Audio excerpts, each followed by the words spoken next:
Greetings and namaskara, everyone. This Himalayan Academy Publications presentation is by Satguru Bodhinatha Velan Swami and is based upon the Publisher's Desk article in the October, November, December 2004 edition of our magazine, Hinduism Today, and is entitled, What is True Success? In today's material world, success in life is popularly measured by looking solely at people's professional and family life. Do they have a good, well-paying job and a large home, with a highly educated spouse and intelligent children? If the answer is yes, then they are considered to be successful.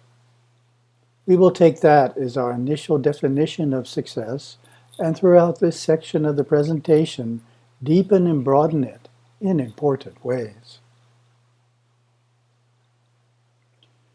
Parents are naturally focused on making sure their children are as successful in life as possible, which is good.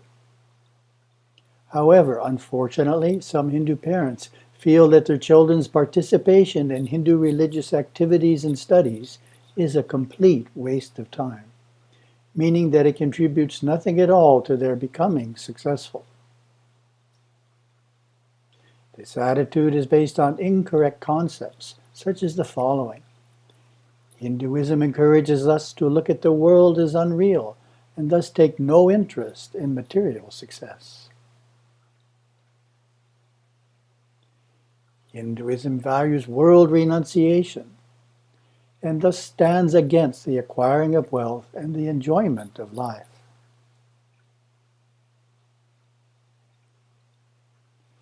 Hinduism's devotional practices and attending the Hindu temple are only for field and factory workers, and not for educated professionals. These three concepts are, of course, incorrect. Because Hinduism, when properly taught and practiced, helps us be more successful in all dimensions of life.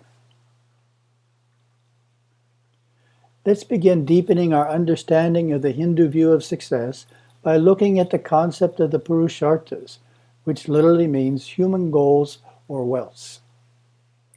These are four pursuits in which humans may legitimately engage. Also called Chaturvarga, fourfold good, they form a cornerstone of Hindu ethics. They are dharma, or piety, artha, or wealth, kama, or pleasure, and moksha, or liberation. The achievement of the second and third of these goals, wealth and pleasure, is clearly identical to our initial definition of success, and thus we can see that Hinduism, contrary to what many people believe, is vitally concerned with an individual's being successful in worldly life. Said another way, wealth and pleasure, artha and kama, are natural goals of all humans, including Hindus. Artha is material welfare and abundance, money, property, possessions. It includes the necessities of life, food, money, clothing, and shelter, and extends to the wealth required to maintain a comfortable home, raise a family, fulfill a career, and perform religious duties. My Gurudeva adds a broader meaning to artha when he describes it as embracing financial independence, freedom from debt, worthy children, good friends, leisure time, faithful servants, trustworthy employees, the joys of giving, feeding the poor, supporting religious mendicants, worshiping devoutly, protecting all creatures, and offering hospitality to guests. In other words, artha measures not only riches, but also the quality of life, providing the security needed to pursue kama, dharma, and moksha. Kama is earthly love, aesthetic and cultural fulfillment, pleasures of the world, including sexual.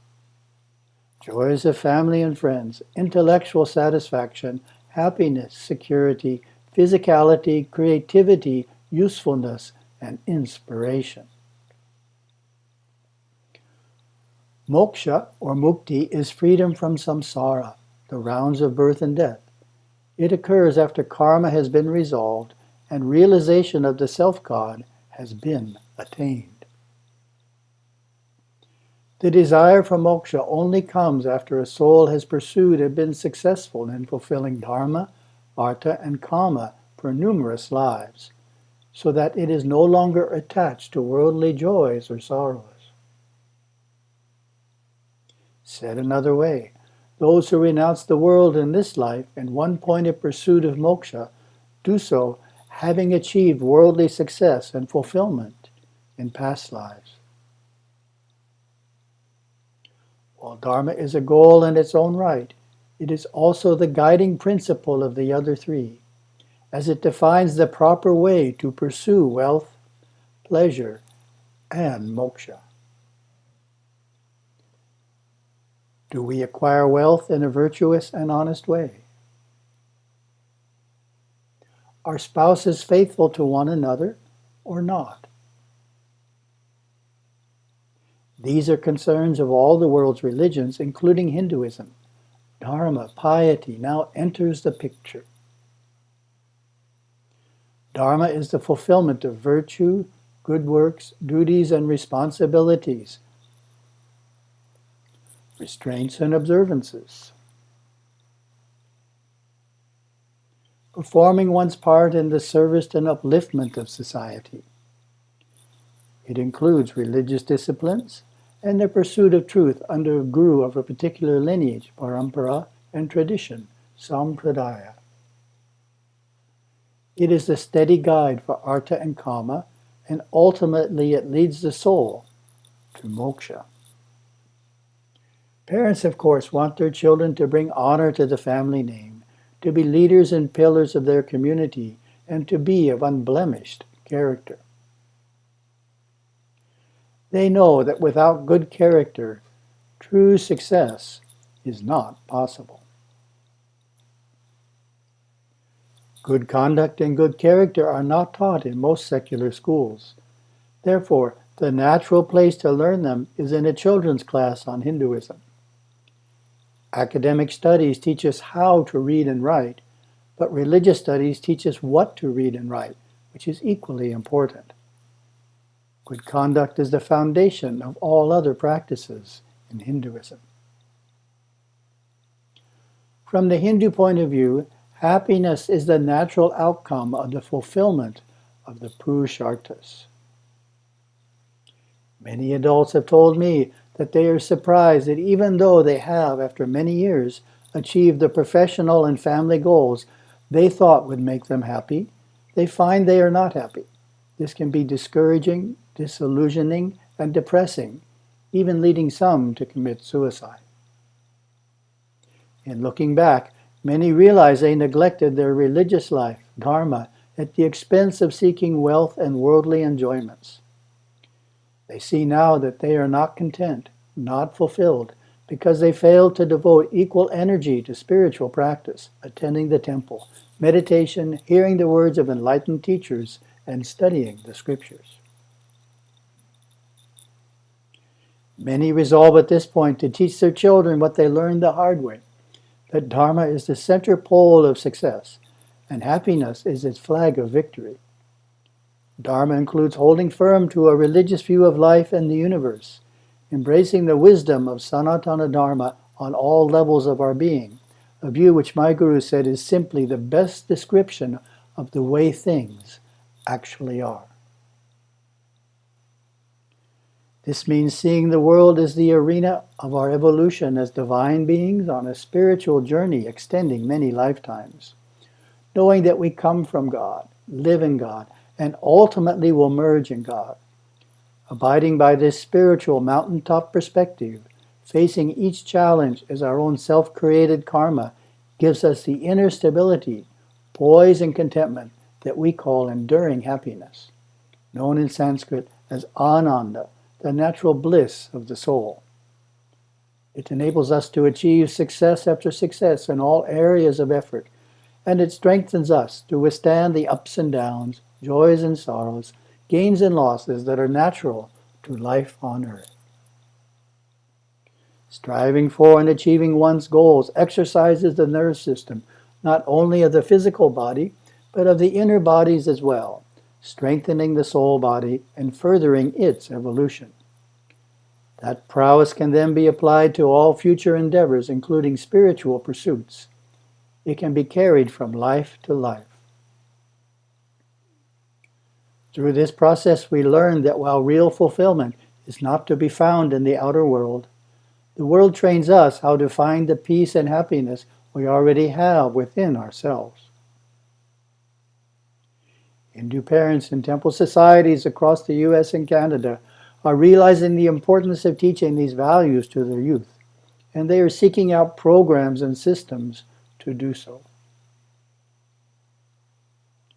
They are realizing that academic studies and Hindu practices we pursue in our youth have the effect of refining our desires to the point where we can, as adults, be religious enough to experience enduring happiness through connecting with our inner spiritual self in 3 traditional ways: meditation, devotion, and service. Through meditation, we go deep into the lotus of the heart and experience our inner self, our inner light, our spiritual energy.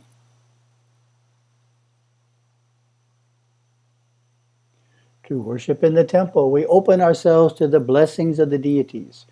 We can come to the temple in an unhappy state, receive the blessings of God and the gods, and go away uplifted and happy. Why? Because the blessings have cleared our mind and aura of congested thought forms and emotions, allowing us to connect with the same blissful state that can be achieved through meditation.